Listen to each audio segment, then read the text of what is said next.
Hi எல்லாத்துக்கும் வணக்கம். அளவு ப்ளவுஸை வச்சு எப்படி நம்ம வந்து மார்க் பண்ணணும் துணியில் அப்படின்றத நம்ம இந்த வீடியோவில் வரப்போகுது. அதாவது ஆரி ஒர்க்கு மட்டும் கற்றுக்கிட்டு ப்ளவுஸ் ஸ்டிச் பண்ண தெரியாதவங்களுக்கு இது ரொம்ப யூஸ்ஃபுல்லாக இருக்கும் இந்த வீடியோ. ஸோ அதனால் இந்த வீடியோவை ஃபுல்லாக பாருங்கள். எப்படி நம்ம வந்து ப்ளவுஸில் வந்து வச்சு அளவு ப்ளவுஸை வச்சு நம்ம வந்து மெஷர்மெண்ட் பண்ணணும் அப்படின்றத ஃபுல் டீட்டெயிலாக வந்துடும் இதில். இதை கண்டிப்பான முறையில் எல்லோரும் ட்ரை பண்ணி பாருங்கள்.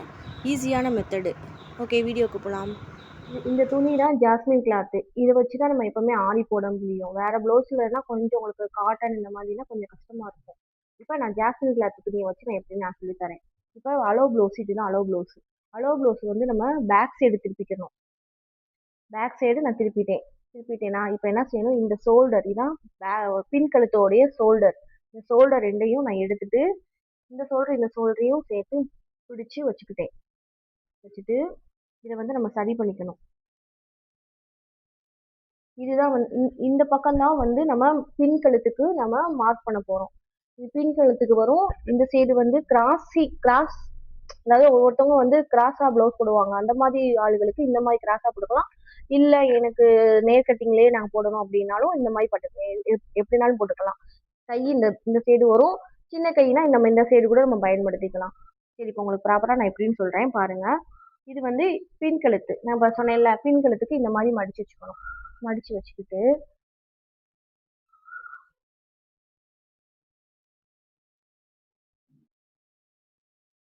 இப்படிதான் போடணும். போட்டுட்டு இது என்னடா இது இவ்வளவு கேப் இருக்கு அப்படின்னு நீங்க நினைப்பீங்க. இது வந்து நம்ம இந்த சைடு மடிச்சு விடுறதுக்காக இந்த கேப். சரிங்களா? இது வந்து நம்மளுக்கு நார்மலா வந்து 1.5 விடுவோம் நாங்க. நீங்க 1.25 கூட விடலாம். ஏன் அப்படின்னா நம்ம பிளவுஸ் ஒர்க் பண்ண இந்த மாதிரி துணியெல்லாம் இந்த மாதிரி நூல்கள் வந்து பிரிஞ்சுக்கிட்டு வரும். நூல் பிரிஞ்சுட்டு வருதா, அதுல உங்களுக்கு ஒரு 1/4 இன்ச்சு கூட வேஸ்ட் ஆக வாய்ப்பு இருக்கு. ஏன்னா நீங்க எல்லாம் பிகினர்ஸா இருக்கனால துணியை ரொம்ப டேமேஜ் பண்ணுவாங்க. அப்படின்றப்ப உங்களுக்கு அளவு மெஷர்மெண்ட் பண்ணி குறைஞ்சு போட்டீங்கன்னா உங்களுக்கு துணி பத்தாம போயிடும். அதுக்காக நீங்க வந்து 1.25 கூட நீங்க வச்சுக்கலாம். 1.5 வச்சுக்கலாம். 1.25 இல்லை, நான் எங்களுக்கு கரெக்டான அளவே போதும் 1.5 நான் வச்சுக்கிறேன்னாலும் வச்சுக்கலாம். அது உங்களோட பிரியும். நான் இப்போ வந்து கரெக்டா நான் 1.5 வச்சிருக்கேன். சரிங்களா? 1.5 கீழே இந்த மாதிரி ஒரு கோடு. இப்ப அளவு ப்ளவுஸ் இருக்குல்ல, அதை வந்து அந்த இடுப்பு பகுதி அதை வந்து இங்கனுக்குள்ள வச்சிருக்கேன். வச்சுட்டு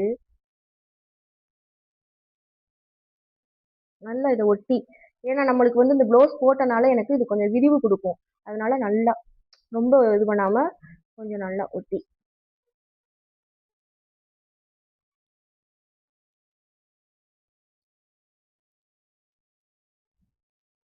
வச்சு இங்க ஒரு டாட்.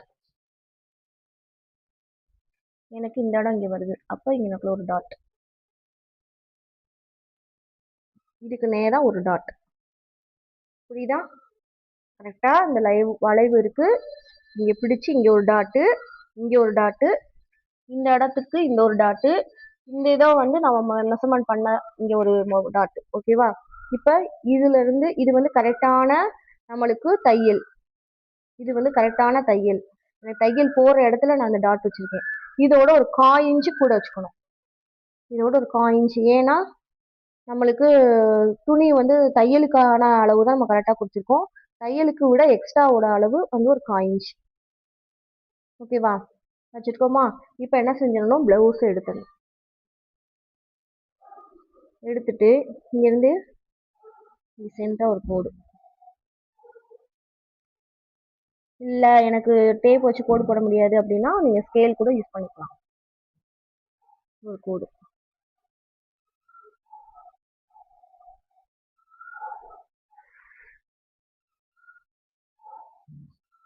இங்க இருந்து ஒரு கோடு. ஓகேவா? கோடு போட்டுட்டு என்ன ஒரு அழகா ஒரு கோடு போட்டுட்டு இங்க இருந்து ஒரு 1/2 இன்ச் இங்க ஒரு டாட் சென்டர்ல. இந்த கார்னர்ல இருந்து இந்த ஒரு 1/2 இன்ச் டாட் பண்ணிருக்கேன்னா இதுல வந்து ஒரு சர்க்கிள் மாதிரி ஒரு கர்வ் வரைஞ்சிருக்கும். இதுதான் என்னோட கரெக்டான இந்த அளவு ப்ளவுஸோட மெஷர்மெண்ட் தான். இப்ப இந்த அளவு நம்ம போட்டோம். இதுல நம்ம எதுல இருந்து நம்ம ஆரி ஸ்டார்ட் பண்ணணும் அப்படின்ற டவுட் நிறைய பேருக்கு இருக்கும். சரிங்களா? இது வந்து கரெக்டான தையல் அளவு. இந்த கோடு போடணும் அவசியமே கிடையாது. உங்களுக்கு வீடியோக்கு புரியறதுக்காக இந்த கோடை போடுறேன் நான். ஓகேவா? இதுதான் வந்து இந்த இந்த ப்ளவுஸோட கரெக்டான பின் கழுத்தோட அளவு. இப்ப எதுல இருந்து நம்ம ஆரி போடணும், ஆரி செயின் தையல்ல இருந்து நம்ம ஒர்க் பண்ணணும் அப்படின்றத நான் சொல்லிடுறேன். இப்ப வந்து இது வந்து எக்ஸ்ட்ரா துணி கிளாத் போயிரும். நம்மளுக்கு கரெக்டா தையல் இங்க வருது. தையலுக்கு கீழே இந்த இடத்துல இருந்து நீங்க வந்து செயின் தையல் போட ஆரம்பிச்சிடணும். போடணும். இன்னொன்னு, இதுக்கு ஒரு 1/4 இன்ச் கம்மியா பக்கத்திலேயே ஒரு கோடு. ஏன்னா இது வந்து கரெக்டா நம்ம டெய்லர்ஸ் வந்து இதுல வந்து சிசரை வச்சு கட் பண்ணிக்குவாங்க. தையல் வந்து இந்த இடத்துல தான் போடுவாங்க, நம்ம கழுத்துக்கு, பின் கழுத்துக்கு. அதுக்குதான் இது, இந்த வளைவு. இப்ப நம்ம ஆரி எதுல போடணும்? கட் பண்ற பகுதியில எப்பவுமே நம்ம ஆரி செயின் போடக்கூடாது. நம்ம தையல் உழுகுது பாத்தீங்களா, இந்த இடத்துலதான் தையல் போடுவாங்க. இந்த இடத்துலதான் நம்ம இந்த செயின் தையல் போட்டு இதுக்கப்புறம் தான் நம்ம என்ன ஒர்க் டிசைனோ அதை ஆரம்பிக்கணும். இதுதான் பின் கழுத்தோட மெஷர்மெண்ட். நீங்க இதுக்கு மேல வந்து செயின் தையல் போடக்கூடாது. ஏன்னா தையலுக்கு போயிரும் துணி. தையல் போடையில நம்ம ஒர்க் பண்ணியிருந்தோம்னா வீடு ஊசி அவங்களுக்கும் உடைஞ்சிரும். நம்மளுக்கு ஏதாவது ஒரு தையல் பிரிஞ்சாலும் ஆரிய பொறுத்த வரைக்கும் எல்லாமே பிரிஞ்சிரும். அதனால இதை மட்டும் நீங்க கவனமா பாத்துக்கோங்க. இதுல இருந்துதான் நம்ம ஸ்டார்ட் பண்ணணும். இது வந்து கரெக்டான மெஷர்மெண்ட். அது பக்கத்துல ஒரு 1/4 இன்ச்சுக்கு வந்து கூட தள்ளி ஒரு கோடு போட்டு இதுல இருந்து தான் நம்ம செயின் தையல் போடணும். இதுல இருந்தா செயின் தையல் போடணும். நீங்க கரெக்டான அளவுல எப்பவுமே செயின் தையல் போட்டுறாதீங்க. இதுல இருந்து போட்டு நம்ம ஒர்க் பண்ணணும். ஓகே.